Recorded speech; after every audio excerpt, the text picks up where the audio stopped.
Kudus ya Salamu ya Mu'min ya Muhaimin ya Hadir ya Jabbar Mutakabir ya Malikul ya Bari ya Musawwir ya Ghaffar ya Qaharu ya Wahhab ya Razzaqu ya Fattah ya Alimu ya Khabir ya Basitu ya Habib ya Rabi'u ya Mu'in ya Mudillu ya Sami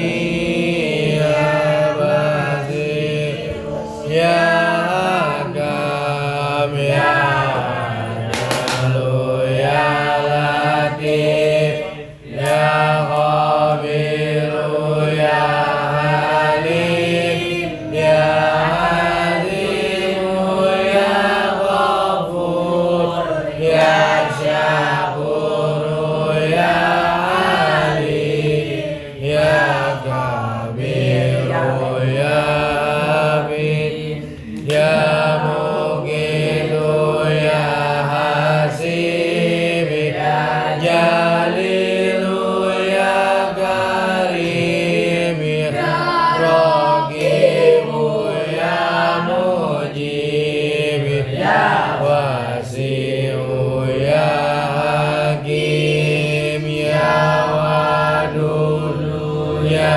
Majid ya Ba'isu ya Syahid ya Haqqu ya Wakil ya Qawiyu ya Matin ya Waliyu ya Hamid ya Musi ya Mubadi ya Muhyi ya Muhyi ya Mumit ya Hayyu ya Qayyum ya Wajid ya Majid ya Wahid ya Ahad ya Samad ya Qadir ya Muqtadir ya Muqaddim ya Muakhir ya Awwalu ya Akhir ya Zahiru ya Batin ya Wali Mutali ya Barru ya Tawwab ya Muntakim ya Abu ya Ra'ubu ya Malik Malik al-Mulki Dzul Jalali wal Ikram ya Muqsitu ya Jami ya Ghaniyu ya Mughni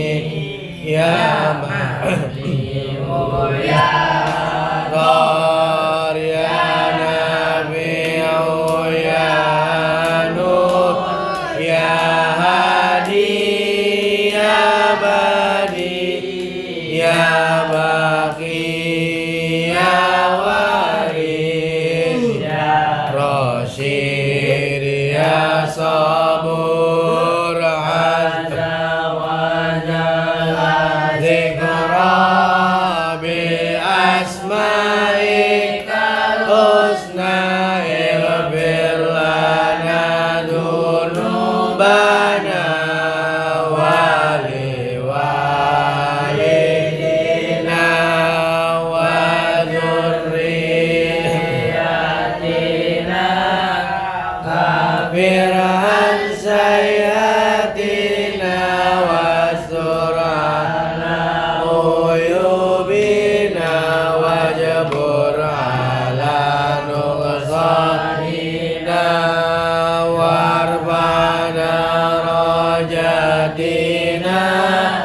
وزدنا علما نافعا ورزقا واسعا حلالا طيبا وعملا صالحا ونور قلوبنا ويسر أمورنا وصحح أجسادنا دائما حياتنا إلى الخير قربنا عن الشر بعدنا والقرب رجاؤنا آخرا نلنا المنى بلغ مقاصدنا ومنها وإجانا والحمد لله الذي هدانا صل وسلم على خليل الرحمن وآله وصحبه إلى آخر الزمان اللهم تقبل أعمالنا وأعمال المساعدين هدينا معاونا عملا جارية نافعة صالحة للمسلمين والمسلمات والمؤمنات آمين يا الله آمين آمين يا الله آمين آمين يا الله آمين آمين يا رب العالمين. الفاتحة. أعوذ بالله من الشيطان الرجيم. بسم الله الرحمن الرحيم. الحمد لله رب العالمين الرحمن الرحيم مالك يوم الدين. صراط الذين أنعمت عليهم غير المغضوب عليهم ولا الضالين. Bismillahirrahmanirrahim. Qala mu'allif rahimahullah nafa'ana bi ulumi fid darain. Wa kana syadidal khaufi minallahi ta'ala. Dan ada siapa Nabi Muhammad sallallahu alaihi wasallam itu syadidal khaufi sangat takut. Syadidal khaufi sangat takut minallahi ta'ala kepada Allah subhanahu wa ta'ala. Ya, Nabi Muhammad sangat takut.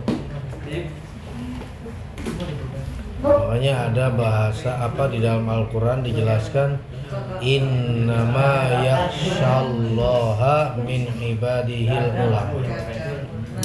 Sesungguhnya yang takut kepada Allah subhanahu wa ta'ala dari hamba-hambanya yaitu al-ulama. Nah, Nabi Muhammad adalah manusia yang paling takut kepada Allah subhanahu wa ta'ala. Kenapa? Karena sudah jelas, ya kan, Allah yang segala-galanya, maha segala-galanya, maha rahmat. Kita takut tidak dapat rahmatnya Allah subhanahu wa ta'ala. Maha pengampun. Kita takut tidak dapat ampunan dari Allah Subhanahu. Maha pemberi rizki, kita takut tidak diberikan rizki oleh Allah Subhanahu. Padahal memang Allah Maha segalanya, pasti setiap makhluk itu diberikan rizki, diberikan rahmat, diberikan kasih sayang oleh Allah Subhanahu. Tapi sebagai hambanya yang beriman, harus kita memiliki rasa takut kepada Allah Subhanahu. Kasirul haya, Nabi Muhammad itu banyak memiliki sifat malu. Sifat malu. Ini makan orang kagak punya malu. Mau ngaji malu. Salah penempatan. Salah. Gua malu mau ngaji malu. Kan gitu kan? Mau ngaji malu. Mau ngaji malu. Mau baju. Malu. Emang kagak pakai baju. Malunya adalah malu dalam melakukan kemaksiatan. Kalau dalam melakukan ibadah, kebaikan, amal soleh, jangan malu. Nah kan, karena itu adalah yang harus kita lakukan dan kita gaungkan. Sebagai bentuk apa? Sebagai bentuk syiar bahwa agama Islam nih, wujud Islam adalah wujud amal soleh orang-orang Islam itu. Kita diperintahkan mengamal soleh, maka kita ajar, kita lakukan amal soleh. Ya, malu, Nabi Muhammad adalah manusia yang paling memiliki rasa malu. Bahkan ya kan, dalam riwayat banyak menjelaskan hadis tentang bagaimana Nabi Muhammad itu memiliki rasa malu kepada para sahabat, kepada dan yang lainnya, bahkan sama istrinya. Azimah syafaqah, yang paling besar rasa syafaqah. Syafaqah itu lemah lembutnya. Nabi Muhammad itu lemah lembutnya sangat tinggi. Berarti apa ini? Rasa empati dengan sesama.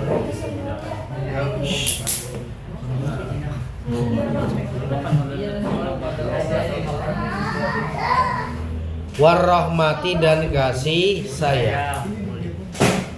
Besar rasa lemah lembutnya, besar kasih sayangnya. Kenapa? La yu'adzi insanan, Nabi Muhammad tidak pernah menyakiti manusia. Wala hayawanan, dan juga Nabi Muhammad tidak pernah menyakiti hewan. Nggak pernah. Nggak pernah Nabi Muhammad menyakiti manusia. Yang ada Nabi Muhammad selalu disakiti oleh para kaum Quraisy. Ketika awal-awal Nabi Muhammad berdakwah, itu siksaan, hinaan dari kaum kafir Quraisy pada saat itu sangat dahsyat. Nah, sampai Nabi Muhammad memikirkan umatnya, bukan mikirin diri sendiri. Walaupun Nabi Muhammad itu mendapatkan siksaan, hinaan, Nabi Muhammad mikirin, ya Allah, ini gimana pengikut saya, ya Allah gimana ini orang-orang yang beriman kepadamu.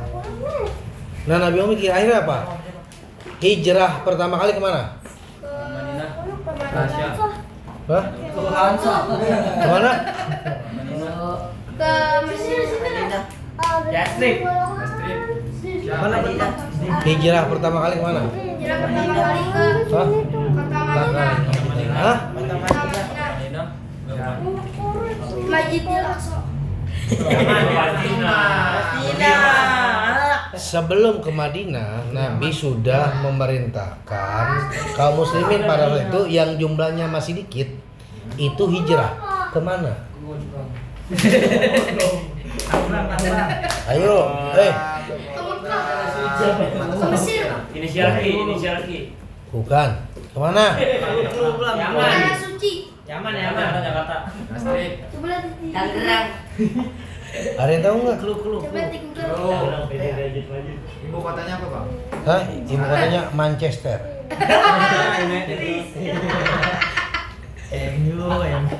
Karena MU menang. Aduh. Banyak MU kemarin kalah. Mana pakunya ambilin? Ambil lagi ngajar kan. Iya, coba. Banyak MU kemarin. Apa ya? Apa? Pertama kali kaum muslimin, Madinah itu adalah tempat kedua, hijrah kedua. Hijrah pertama itu ke kota Habasyah. Rajanya kenapa Nabi Muhammad memerintahkan untuk hijrah ke kota Habasyah? Karena kota Habasyah pada saat itu, negeri Habasyah itu punya raja namanya Raja Najasyi.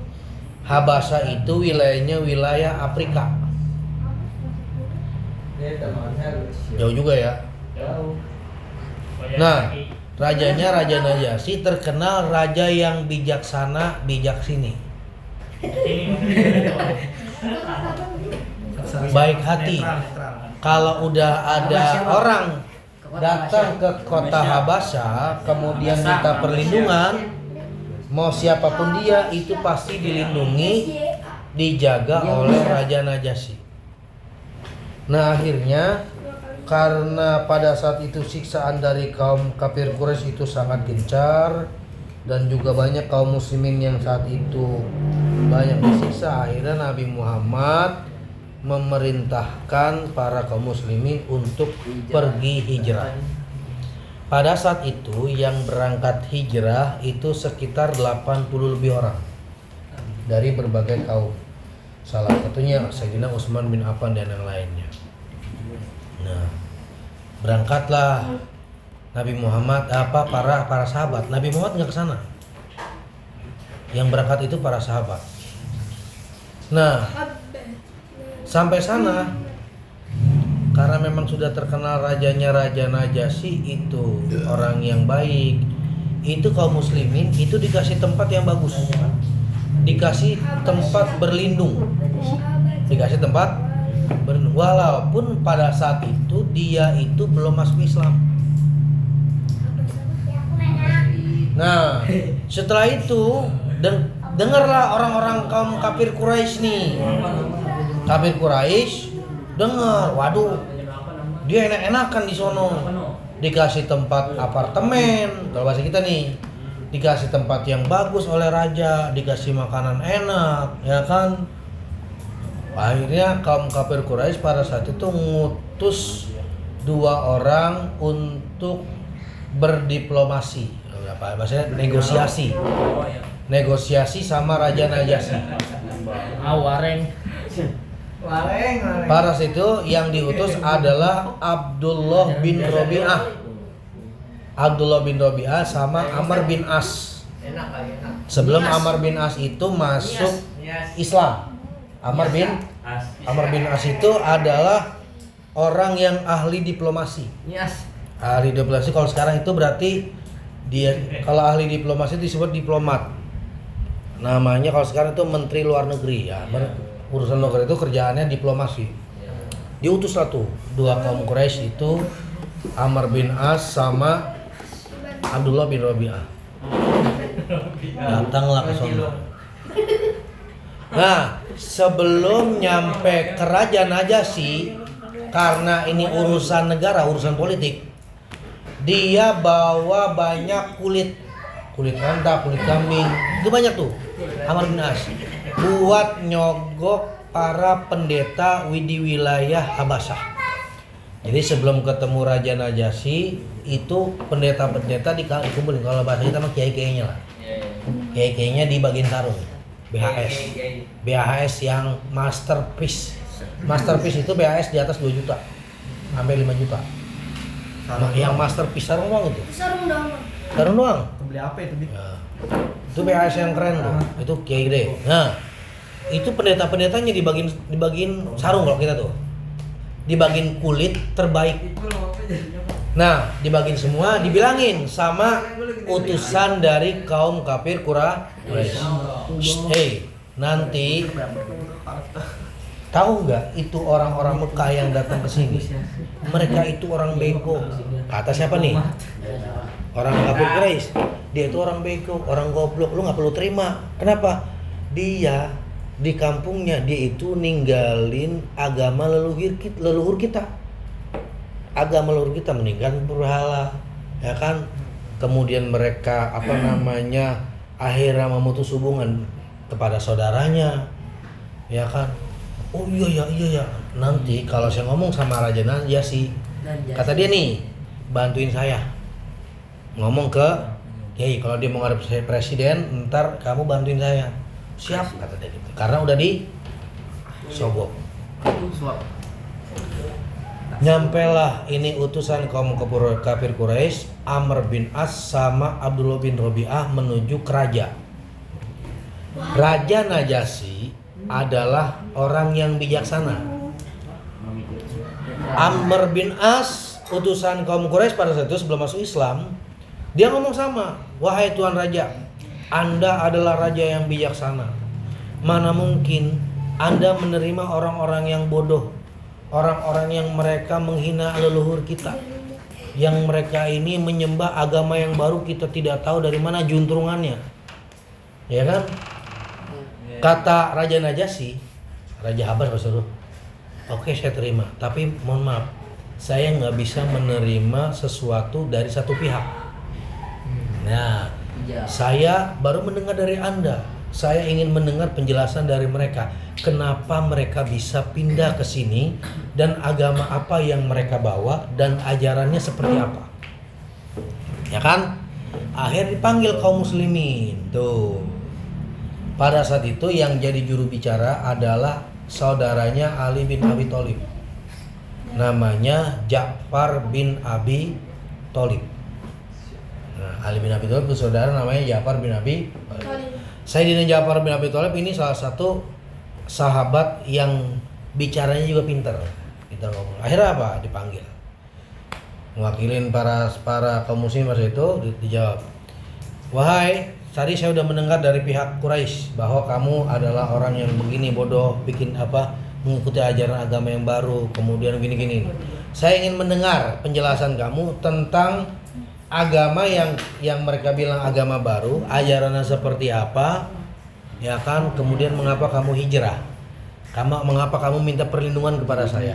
Kata Sayyidina Ja'far bin Abi Thalib, ya, agama ini yang saya bawa adalah agama yang mengajarkan kepada rasa kasih sayang. Dulu kami adalah orang bangsa jahiliyah, ya kan? Sebelum datangnya Nabi, bangsa Arab pada saat itu adalah bangsa jahiliyah. Kami membunuh anak perempuan kami. Ya kan, kami suka berjudi, kami mabuk-mabukan, kami main perempuan. Ketika Nabi Muhammad datang membawa ajaran agama Islam, kami tinggalkan semua itu. Kami menghormati kaum perempuan. Kami tidak meminum minuman keras. Kami menghindari perjudian karena itu adalah hal yang haram dan dilarang agama. Kami sholat menjalankan sholat. Kami puasa mengikuti ajaran perintah. Dan kami kasih sayang kepada saudara-saudara kami. Ya kan? Ada gitu. Dia dengar tuh penjelasan itu. Ya kan? Dan agama ini adalah ajaran agama yang sama seperti diajarkan oleh Nabi Ibrahim, Nabi Musa, Nabi Nuh, Nabi Yunus, sampai Nabi Adam. Karena Raja Najasyi dia ini orang yang bijaksana dan pintar, bilang, kalau begitu saya mau dengar ajaran yang diajarkan oleh agamamu, bacakan ayatnya. Sama Sayyidina Ja'far bin Abi Thalib itu dibacain surat Maryam. Surat Maryam sampai ayat 15 kalau salah, ayat berapa lah dibaca sama. Kata dia apa? Ini adalah ajaran agama yang benar. Saya percaya. Akhirnya apa? Dia percaya karena memang Al-Quran itu ini bukan ciptaan manusia, ya kan? Tidak bisa manusia itu membuat ayat seperti ini, ya kan? Ini adalah wahyu Tuhan. Ini adalah wahyu Allah. Sama seperti Allah memberikan wahyu kepada Nabi Isa.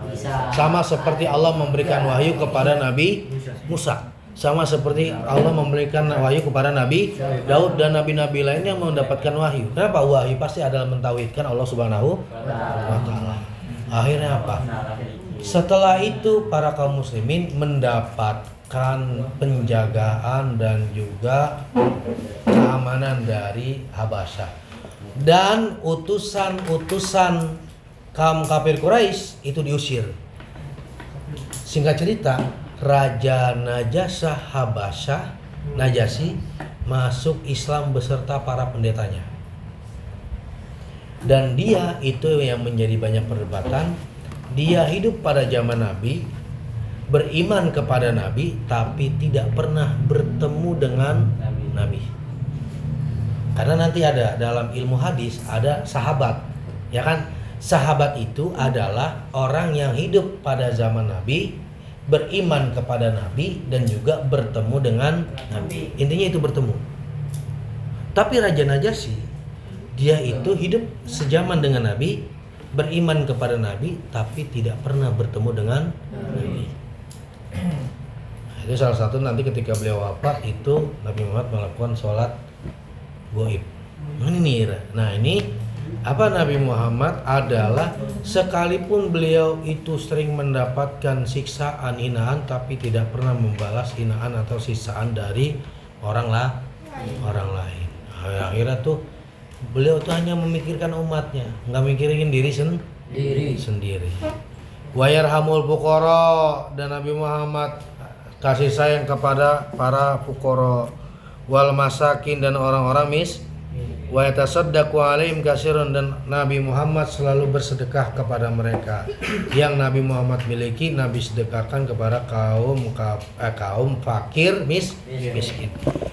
Wa yajibuhum idza da'uhu, dan Nabi Muhammad datang kalau diundang. Kan kadang orang gini. Orang kalau yang undang orang kaya gercep. Ya. Tapi yang ngundang orang biasa males-malesan. Karena kalau orang yang datang orang kaya biasanya makanannya beda, ada enakan, ya kan? Kalau yang ngundang orang kagak punya, ya palingan juga ada pisang doang, juga pisang yang kucrit, pisang Lampung, atau minimal pisang Ambon atau pisang Baranang Siang. Nah, Nabi Muhammad tidak pernah membeda-bedakan siapapun itu, mau dia miskin, mau dia fakir, mau dia kaya. Tapi Nabi Muhammad lebih mendahulukan orang-orang fakir idza fayakulu, Nabi Muhammad makan mahum wa yazuru mardom wa kana akraman nasi. Kalau ada dari mereka yang sakit, Nabi jenguk, dan Nabi Muhammad adalah orang yang paling mulia. Akraman nas, paling mulianya manusia. Kalau kita ngebayangin ada orang sekarang seperti Nabi Muhammad, itu kayaknya hidupnya kalau secara pikiran kita itu pasti capek banget. Iya, karena nggak pernah mikirin diri sendiri. Ini mohon maaf nih, saya ngajar aja begini, itu capek. Kenapa? Karena apa? Satu, ngeluangin waktu, kemudian ngebacot, ya kan, nggak ngapa-ngapain gitu kan. Tapi Nabi Muhammad itu lebih. Nabi Muhammad lebih. Yang begini aja ngerasa capek banget, tapi Nabi Muhammad lebih capek. Ngapain? Yang dipikirin umatnya, ada yang sakit dijenguk, ada yang konsultasi dijawab, dikasih, diobrolin, ada yang kurang disampaikan. Ya kan, ada permasalahan ini diberesin. Itu Nabi Muhammad. Wah, pasti capek banget itu. Ya kan? Yang ngajar begini aja kita. Saya nih ngajar begini, atau teman-teman itu capek minta ampun. Apalagi Nabi ngurusin orang fakir miskin. Orang fakir miskin itu yang Nabi asuh itu lebih dari 70 orang. Namanya Ashabus Suffah. Itu yang mereka itu ketika di kota Madinah itu tinggalnya di Masjid Nabawi, di pinggiran, di emperan. Termasuk salah satunya adalah sahabat Abu Hurairah. Abu Hurairah itu adalah orang yang selalu ke taman Nabawi. Ini cakep, masya Allah. Tapi Nabi Muhammad adalah nabi yang sangat mulia, sangat penyayang, sangat dermawan kepada para kaum fakir miskin. Nah, wallahu alam. Besok. Allah.